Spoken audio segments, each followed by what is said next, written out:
The Las Vegas Raiders may have struck gold with their second-round pick. Wide receiver Jack Bech is already turning heads at Minicamp. Multiple reports suggest that Bech has made a strong first impression, showing signs that he could be a real contributor from day one. Despite questions on draft day, some analysts graded Bech as a third or even fourth-round prospect. The Raiders were confident in their evaluation. They traded back twice, added extra picks, and still landed the guy they were targeting all along. In their eyes, Bech was worth the number. 38th overall selection. And early signs say they might be right. Bech has been described as a high-upside receiver. Not the fastest, not the most refined route runner, but a player who does everything well. He's drawn comparisons to Cooper Kupp for his toughness, versatility, and ability to work the middle of the field. He may not have Tyreek Hill's speed or Amari Cooper's polish, but Bech brings consistency and grit, qualities that translate. At Minicamp, Bech reportedly stood out. According to The Athletic, he was consistently getting open during team drills, hauling in several deep passes that would have gone for touchdowns. While it's still early, no pads yet, the coaches and media alike took notice. Bech himself has said he models his game after players like Puka Nacua, Cooper Kupp, Justin Jefferson, and Amari Cooper. Lofty names, but it shows the mindset he brings to the field. Vincent Bonsignor also reported that Bech and rookie running back Ashton Jeanty were two of the most impressive players in camp. He noted that Bech, listed at 6 feet 1 inch, 214 pounds, looks even bigger in person. His athleticism popped during drills, including a few highlight reel catches. The Raiders lined him up all over the field, and he looked comfortable in every role. While it's still unclear if Bech will be primarily used outside or in the slot, his skill set points toward the inside. He's a strong blocker, a must in the wide zone system Las Vegas is expected to run. That ability to block downfield and pick off safeties could make him a valuable piece in the offensive puzzle. Jack Bech may not have been the flashiest name on draft boards, but he's already showing why the Raiders believed in him. If he continues on this path, don't be surprised if he earns a starting role by week 1. Jack Bech lining up in the slot makes a lot of sense. But no matter where he ends up, what matters most is getting the best 3 receivers on the field. Based on early reports, Bech is making a strong case to be one of them. According to The Athletic, Bech stood out during full-team drills, hauling in multiple deep catches that would have gone for touchdowns. A separate source echoed those observations, noting that Bech was difficult to cover and made several impressive grabs. While it's still early in camp and pads aren't on yet, hearing consistent praise from multiple observers is a good sign. At this stage, you'd much rather hear a player is flashing potential than fading into the background. One storyline worth watching is how the Raiders plan to deploy both Jack Bech and Jakobi Meyers. It's possible that Bech is being groomed as Meyers' eventual replacement. Meyers is entering the later stages of a very team-friendly contract and could command a deal upwards of $20 million annually on his next one. While he's not considered a top-tier receiver, his production suggests he'll be paid like a top 30 wideout. If the Raiders decide not to invest that kind of money, Bech could be the next man up. That said, this season could offer opportunities for both players. The Raiders' offensive system will feature Ashton Jeanty and Brock Bowers on the field nearly every snap, leaving 3 key skill spots open. That means decisions have to be made at wide receiver, and the staff will have to balance blocking ability, separation skills, and situational roles like being a reliable hot read against pressure. Meyers has been a capable blocker, but Bech brings a similar physical presence and may have more long-term upside. If both are on the field, who steps in as the third wideout? Could it be Trey Tucker or Tyquan Thornton? That's still unclear. What is clear, though, is that this Raiders offense looks much improved from last season, compared to last year's unit, which struggled across the board. From quarterback play to offensive line performance, this version of the Raiders has added explosive playmakers. The team lacked a reliable breakaway running back and didn't consistently have receivers who could separate. Even with Davante Adams and Jakobi Meyers, the offense lacked rhythm, consistency, and big playability. Now, with additions like Bech, Jeanty, and Bowers, the Raiders finally appear to have a more complete arsenal. And if early signs are accurate, Jack Bech might end up playing a bigger role in that transformation than anyone expected. This year's Raiders offense looks completely different, and in the best way possible. At the heart of that transformation is Ashton Jeanty, a true home run threat out of the backfield. From the moment he steps on the field, Genty has the kind of explosiveness that can flip a game in one play. The Raiders haven't had that kind of dynamic runner in decades. You may have to go back to Bo Jackson to find a back with this kind of burst and versatility. Genty brings rare acceleration, stop-start quickness, and the ability to hit a crease and take it to the house, traits you typically associate with players like Saquon Barkley or Adrian Peterson. And now, the Raiders have that kind of weapon in their backfield. And it doesn't stop there. Brock Bowers enters year 2 ready to take another leap. He looked comfortable as a rookie, but now he'll be even faster, sharper, and more confident. The game is starting to slow down for him, and that's a scary thought for opposing defenses. There's also upside in Trey Tucker, who's flashed in previous years and could be on the verge of breaking through. Add in Dante Thornton, a young talent still developing, and this wide receiver group has depth and versatility. How the Raiders rotate and deploy this group will be a key storyline heading into the season. And on the defensive side of the ball, the Raiders made a noteworthy addition. Former Pro Bowl linebacker Jaylon Smith. Smith returned to Las Vegas after a tryout over rookie minicamp weekend. According to Adam Schefter, the Raiders brought him back after getting an extended look, not just at rookies, but at veterans as well. This blended approach allowed the team to evaluate younger players alongside more experienced ones. Smith, originally drafted out of Notre Dame, looked like a future star early in his career with the Cowboys. But a major injury derailed that trajectory, and he spent the past few seasons bouncing between teams, including a brief stint with the Raiders in 2023.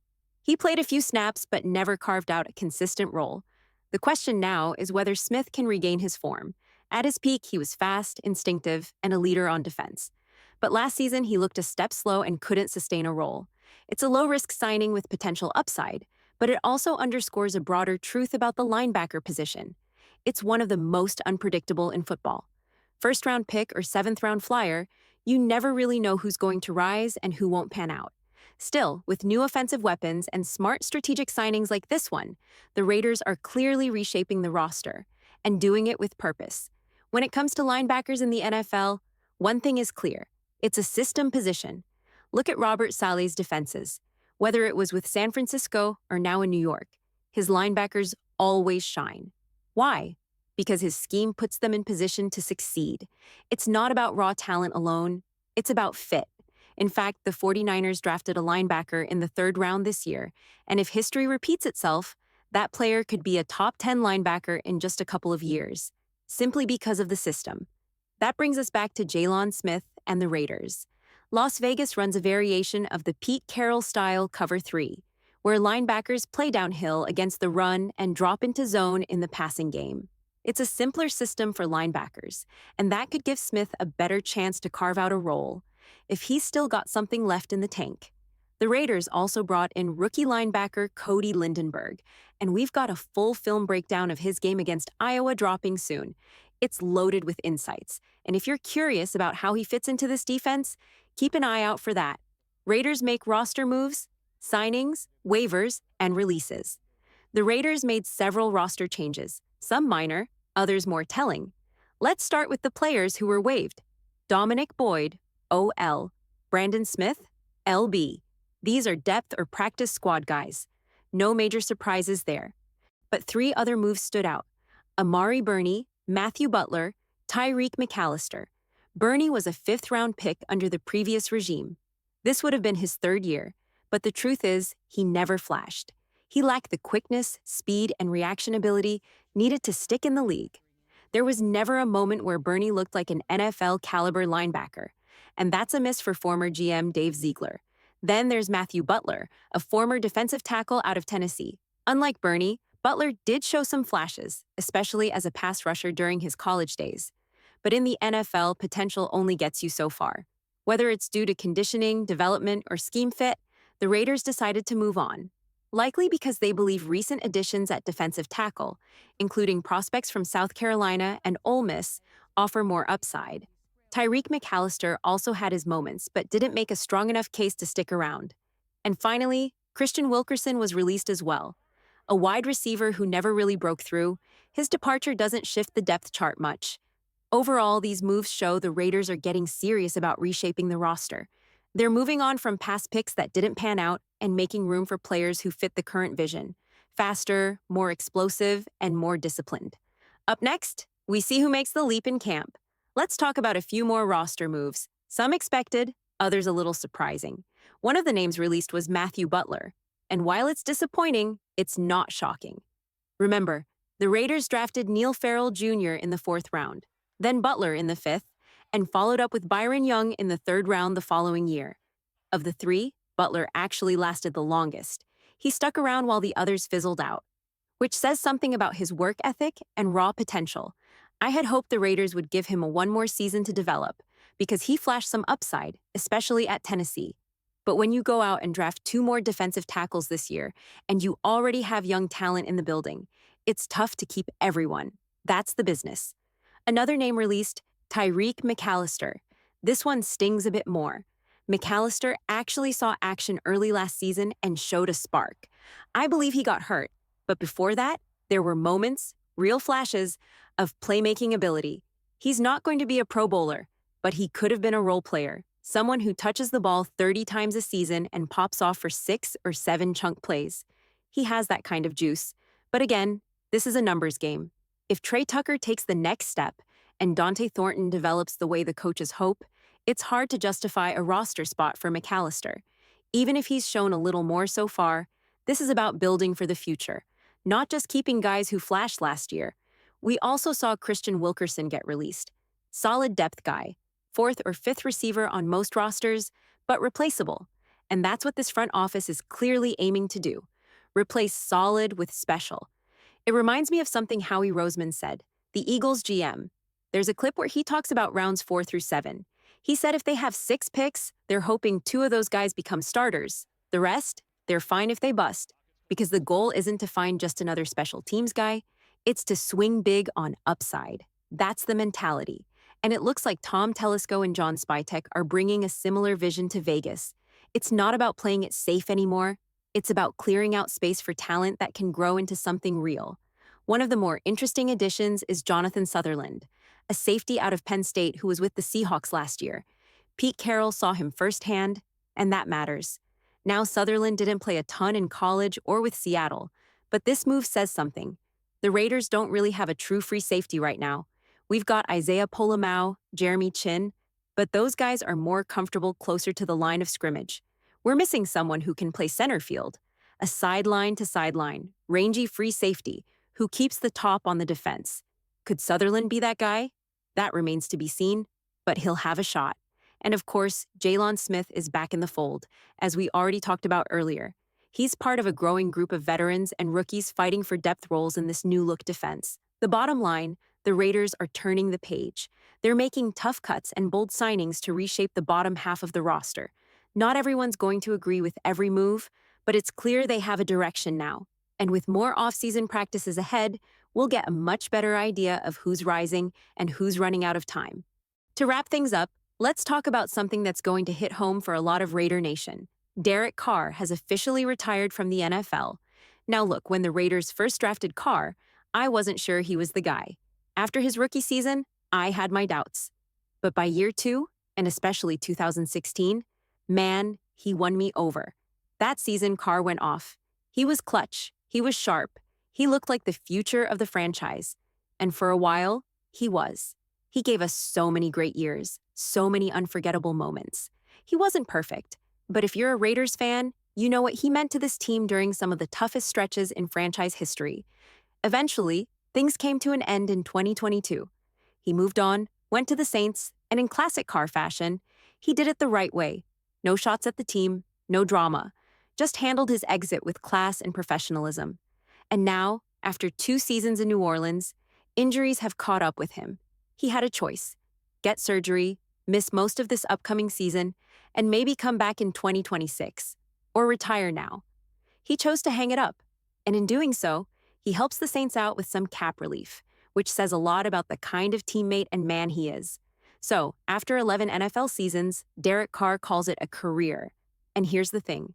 I know a lot of people on social media are going to post his stats or his win-loss record and say, this guy was never that good. But that's just noise. Carr was one of the greatest quarterbacks in Raiders history. No doubt about it. Ask yourself, who are the top 5 Raiders quarterbacks of all time?